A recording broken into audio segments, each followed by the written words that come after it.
کوشش کریں۔ تو فضائل نماز سماعت فرمائیں۔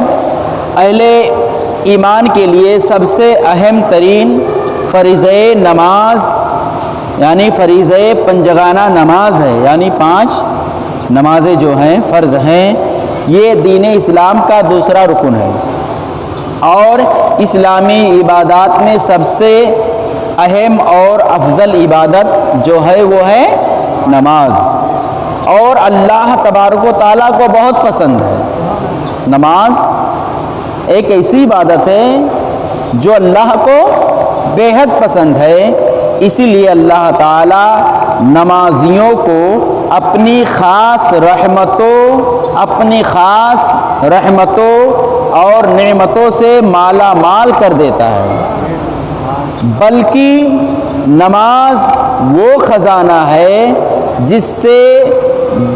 جس سے دین و دنیا میں ہر وہ چیز مل سکتی ہے جو خدا نے اپنے بندوں کی بہتری کے لیے بنائی ہے۔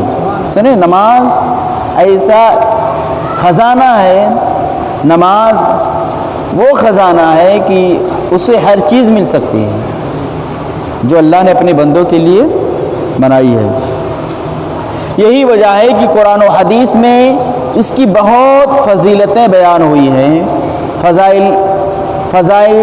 فضیلت کی جمع ہے، جس کا مطلب مہربانی، رحمت، مغفرت، برتری اور فیض و برکات کا حصول ہے، کیونکہ نماز پڑھنے سے یہ سب چیزیں حاصل ہو جاتی ہیں۔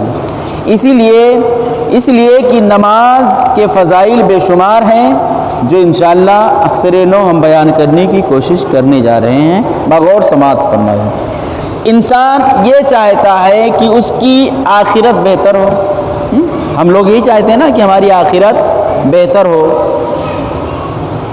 اس لیے ہماری آخرت بہتر ہو، اس لیے ہم نماز پڑھتے ہیں۔ تو اس کے لیے ضروری ہے کہ انسان اس راستے پر گامزن ہو جس پر پروردگار نے راہ ہدایت قرار دیا ہے، پھر اس راستے پر چلنے سے اسے فلاح یعنی کامیابی حاصل ہوگی، اور کامیابی یہ ہے کہ روز محشر اسے اپنی رحمت خاص میں جگہ عنایت کر دے گا، یہ سب سے بڑی کامیابی ہے،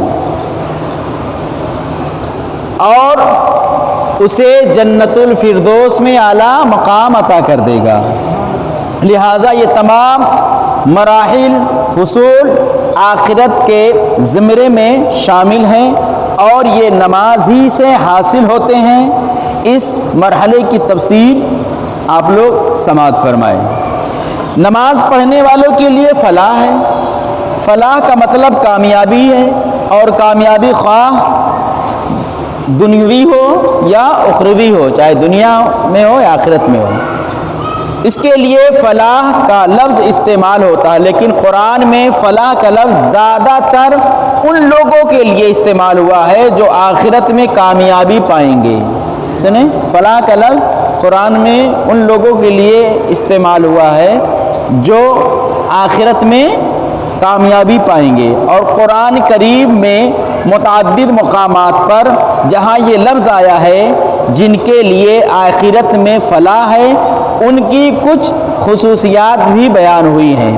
ان خصوصیات میں سے ایک خصوصیت یہ ہے کہ نماز بھی ہے، جس کے متعلق رب قدیر قرآن کریم سورہ بقرہ کی آیت مبارکہ میں ارشاد فرماتا ہے، الف لام میم ذالک الکتاب لا ریب فیہ ھدی للمتقین الذین یؤمنون بالغیب ویقیمون الصلاة ومما رزقناہم ینفقون والذین یؤمنون بما انزل الیک وما انزل من قبلک وبالآخرۃ ھم یوقنون اولئک علی ھدی من ربہم واولئک ھم المفلحون۔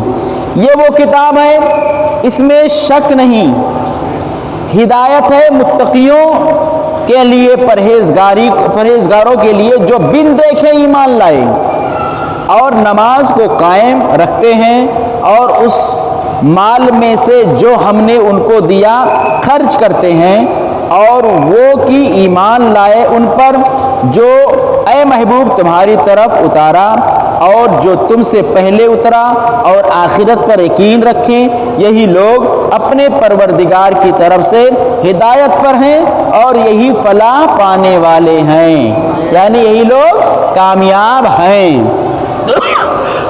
ان آیت کریمہ میں بتایا گیا ہے کہ متقین کو آخرت میں فلاح یعنی کامیابی حاصل ہوگی، اور پھر یہ بتایا گیا کہ متقی وہ ہیں جو نماز پڑھتے ہیں، پرہیزگار وہ ہیں جو نماز پڑھتے ہیں۔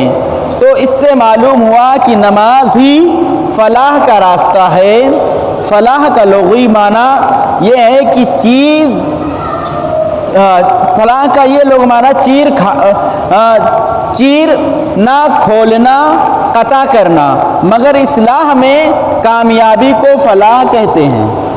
اصلاح میں کامیابی کو فلاح کہتے ہیں، فلاح کو کامیابی کہتے ہیں۔ تو کیونکہ کامیابی بھی مشکلات کے پردوں کو چیر کر حاصل ہوتی ہے۔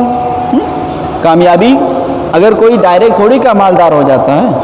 بچہ پیدا ہوا، پہلے بچہ تھا، پھر وہ بڑا ہوا، بیٹھنے لگا، ہم آپ بیٹھنے کے بعد پھر وہ پیر کے بل چلنے لگا، پھر بڑا ہوا، تھوڑا چلا پھر گرا، تھوڑا چلا پھر گرا، تھوڑا چلا پھر گرا۔ ایک وقت آتا ہے کہ وہ خود بخود والدین اس کے ہاتھ کو پکڑ کے چل رہے ہیں، بھائی اس کے ہاتھ کو پکڑ کے چلا رہے ہیں، یعنی تھوڑا چلا پھر گرا، یعنی مشکلات ایک وقت ایسا آتا ہے کہ وہ بغیر کسی کے سہارا لیے ہوئے وہ چلنے لگتا ہے۔ تو کامیابی جو ملتی ہے وہ مشکلات کو چیر پھاڑ کر کامیابی کے دہلیز پر لے جاتی ہے۔ تو کہا جاتا ہے، ان آیت سے معلوم ہوا کہ نماز انسان کو زندگی کی ایک ایسی راہ پر گامزن کرتی ہے جس سے انسان دین و دنیا میں کامیاب و کامراں ہو جاتا ہے۔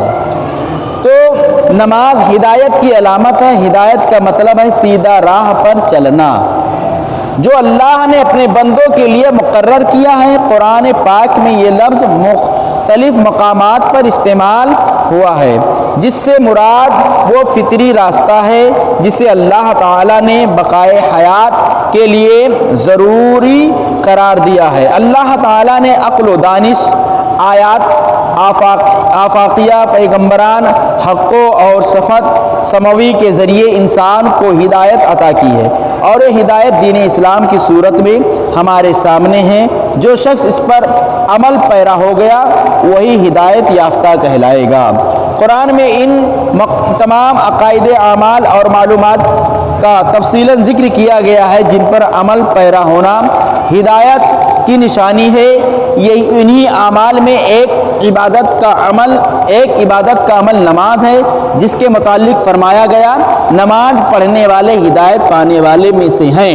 چنانچہ اللہ رب العزت ارشاد فرماتا ہے، انما یعمر مساجد اللہ من آمن باللہ والیوم الآخر واقم الصلاة وآتوا الزکاة ولم یخش الا اللہ فعسى اولئک ان یکونوا من المہتدین۔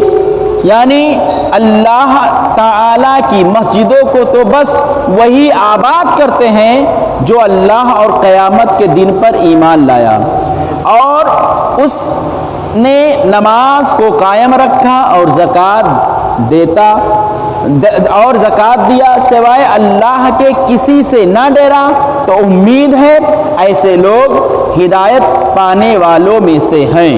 تو گویا کہ یہ تمام چیزیں جو مل رہی ہیں یہ نماز پڑھنے والوں کے لیے ہے، جو نمازی ہیں، جو ہدایت یافتہ ہیں۔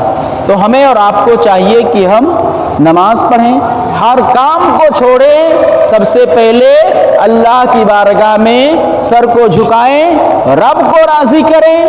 رب راضی ہو گیا، سب راضی ہو گئے۔ رب ناراض تو سب ناراض۔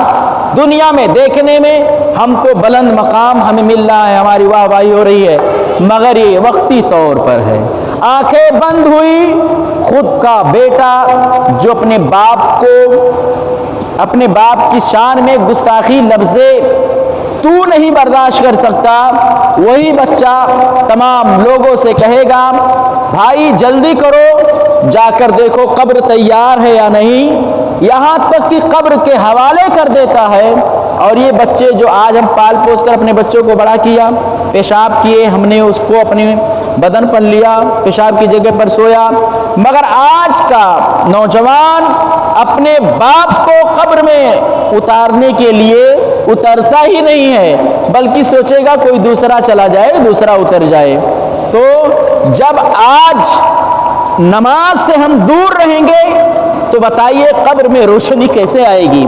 سرکار صلی اللہ تعالی وسلم ارشاد فرماتے ہیں نماز قبر کی روشنی ہے، قبر کے لیے نور ہے، منکر نکیر کے سوالوں کے لیے سوالوں کے جواب کی آسانی کا طریقہ ہے، قبر کو بقعہ نور بنا دیتا، جنت کی کیاری عطا کر دیتی ہے۔ نماز ایک ایسی عبادت ہے، اگر ہم نماز پڑھتے ہیں، یہ جو ہم سجدے کرتے ہیں نا، یہ بھی اللہ کی بارگاہ میں گواہی دیں گے، مولا تو نے وعدہ کیا تھا کہ جو تیری بارگاہ میں سر کو جھکائے گا تجھے اسے بخش دے گا، تو مولا اس کے سجدے کی ضمانت ہم لیتے ہیں، مولا اس نے فلاں وقت فلاں ٹائم مجھ پر اپنے سر کو رکھ کر تیری کبریائی بیان کی تھی، اور سبحان ربی العالی سبحان ربی العالی سبحان ربی العالی کہا تھا، اے مولا اب تیرا جو فرمان تھا کہ جو میری عبادت کرے گا میں اسے بخش دوں گا، تو رب قدیر یہ تیری عبادت کیا، تیری بڑائی بیان کی،